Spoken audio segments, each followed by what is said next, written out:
It really started with looking at what kinds of things that we were most excited about in science fiction. If it were real, if you were actually able to have your ideal adventure in space, what would you want to do? Have your own starship, have some kind of superhuman abilities, be put in a position where you as a character are somehow empowered, even beyond where you can grow in a normal RPG, but even that your starting point puts you in a position where the kinds of things you're dealing with are really epic. If you look at the late 70s and early 80s science fiction, so we're talking about movies like Alien and Aliens, Star Trek The Wrath of Khan, and even Star Wars and things like that. That particular era, including Blade Runner and some of the really atmospheric science fiction, took a really interesting cinematic approach that was very immersive, it was very stylish, but it was also kind of a type of futurism that they did in the 80s that seemed somehow even more futuristic than the kinds of things you see in science fiction today. There is kind of an entire genre of art, like kind of futurist art, where things are they're just extra sleek. They kind of have a graphic design sense, or even like an aerospace design sense to them. They look like they're drawn with a compass and a ruler, and you get these very functional but very sleek looking designs. So we didn't want to create, this clean and shiny future that, could never really exist, because the next day it would actually get dirty, And so what we did with Mass Effect is the idea of having those kinds of designs, but then showing what they would look like in the actual world. So when you run around in Mass Effect, you can put on a piece of armor that's, plastic and shiny and has that really futuristic look to it. But once you're running around in the world for a little while, you'll actually get really dirty and gritty, and you can actually see how this is a real thing in this part of the galaxy, and you can kind of believe it on that level. It's a cleaner look. It's structures that follow a nice sleek line. We want to get a lot of curves in there. Simple panel lines. It's not super gritty. It's not beat up. It's a place you would feel comfortable going to. It's large structures. Some of them really blend into the environment. We looked at a lot of modern architecture to keep it real, something that people could actually look at and go, yeah, that has floors, that has windows for it. I can actually walk through these areas. It's not too wacky. It's not totally abstract. It's not far off from what you would see here, but taken a little bit further to fit into the future world. So there was a year of nothing but, what is our IP? What are we trying to make here? Going back and saying, well, what kind of a science fiction game do we want to make? We decided right away that no, we're going to go to a real-time combat system, but really focus on making sure that the RPG aspects of that combat were still there. Meaning, as I progress through the game, I'm getting better, I'm able to upgrade my character, my gameplay is evolving as I move through the game, but it's all done in real time. It's all done without, having to constantly sort of re-hit the round-based sort of thing. One of the big problems on KOTOR is melee and the sort of blaster weapons were always fighting. Like we couldn't resolve the balance on those issues very well. So we made the decision, we're going to use ranged weapons for this game. And actually that decision has made it much easier to design, and it's made it more fun. Because everything going into it with the tech powers, the biotic powers, the mass accelerator weapons, all those things are ranged so that everything sort of builds off that philosophy. On KOTOR, you had like your 6 little planets you could go to. But on Mass Effect, you have your galaxy map. You can drill down and you can go to like dozens of different planets and actually land on them, explore them, find like story-based content there.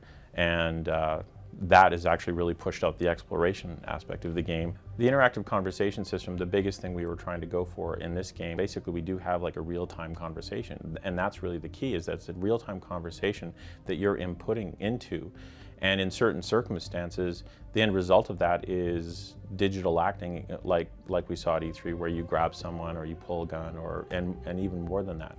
So you'll see like that payoff when you do like the traditional BioWare intimidate and charm. Well, when you intimidate somebody in this game, the payoff will be, something physical as well as something verbal. Just like KOTOR, we wanted to say we want science fiction moments that you'll recognize, but they're redone in such a way that they're new. So that was sort of the challenge for the first year, is making sure that the framework was in place. We didn't even worry about the story so much. We worried about what is the framework where we can tell a good science fiction story? And after we're done telling this story, we have a lot more stories we can tell. So got to bring a lot of strong technical talent to the craft of making art, while still maintaining a really high impact vision for the game. It takes designers who are there to make sure that they're thinking about the player experience. How do all of the components of the game, and in a role-playing game there are a lot of different components that you have to worry about, like inventory management, resource management, how you decide tactics in a battle, all of that stuff comes together. And the writing, of course, which is something that we take very seriously. We really want to give the player an experience that they've had an adventure. They're the most important person in the entire universe, and the whole game concept has to be geared around that to make that really high reward. So bringing those talents in. And of course there's a tremendous amount of content that's coming in because of that as well. And so just coordinating all of that is actually one of our biggest challenges as programmers, is making sure that all of that stuff can get in there, because we have hundreds of people all contributing content at once, trying to make this vision come true. And that's actually the biggest challenge that I experience day to day. And of course there's lots of other groups that come into that. There's the testers, and there's a lot of testing that goes in with all of that content. The sound engineers, I barely know how they manage to pull off all the things that they do. But of course 50% of the experience you have when you're watching something, just like in the movies, is what you're hearing. So it's just so many different talents, and making sure that everyone is able to contribute their creative talents as much as possible while not being blocked by technical issues. And I always trying to explain to my parents, what is it you do for a living? What I do is I try to make that do what it did. The fact that that creature attacked me at that particular time, well, the creature looked awesome. Did you make the creature? No, I didn't do that. But I made it attack you when that happened. So yeah, it's a challenging thing to explain, but at the same time, everyone wants their stuff to look really smooth, all the animations to be smooth. They want to make sure that the game rules are the way they intended them to be, and we're there to make sure that that vision comes alive, right? And it takes a lot of technical skills that maybe people don't necessarily understand if they're not actually coders themselves, but we try to make that accessible. We're getting very close to it being done, and I have to say, I think this game has seen more evolution than the previous games that we've worked on, in the sense that we had a good idea of what the end product would look like, but I think this generation in particular has changed so much in what a video game can look like, and the kinds of visual fidelity you can pull off, the kinds of acting that we can get out of our characters, that one thing we weren't able to envision, just because the technology didn't exist 3 years ago, is how far we would have to take every aspect of the game. And so it's, if you can create a photorealistic character or a photorealistic environment, the animations have to be perfect. And if the animations are perfect, then the transitions between the animations have to be perfect.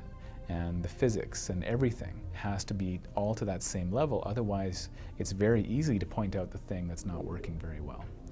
And so we literally have at least an order of magnitude more complexity in every system. And that's something that you just can't visualize from 3 years out. So it's seen a lot of evolution. And because of that, though, the game is actually becoming so much better than we could have imagined 3 years ago. And even right now, every day, it is getting so much better. And we've got people working very hard, very large team, and it is getting better and better every day. And we can't wait for people to play it.